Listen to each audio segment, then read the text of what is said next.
এই আগে কি হতো বলো তো কাকু, এইগুলোতে সে ফুল থাকতো না, কি বলে গদি, ওগুলো নষ্ট হয়ে যায়। হ্যাঁ ঠিকই আছে, এইগুলো হলে কি বলো তো, এগুলো কিছু হবে না, নষ্ট হবে না, যাই করুক না কেন কেউ ছিঁড়তেও পারবে না।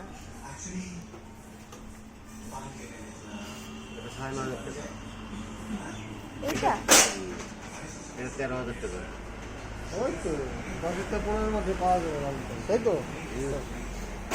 1015 মধ্যে এটা 8,500। এটা 11,000 টাকা। এগুলো তো জং টং ধরবে না, যত নেই। সিলার নিলে তো হয়ে যায়। ঠিক আছে, বলো। বাড়ির কাজ করে দেবো। বেশ ভালো, দেখতেও ভালো লাগছে। আর এরম তো স্টিলের আলনা পাওয়া যায় না? পাওয়া যাবে আপনার দোকানে? কত থেকে শুরু হবে? 1600, 2100, 2500। সর্বনিম্ন 1600, তাই তো?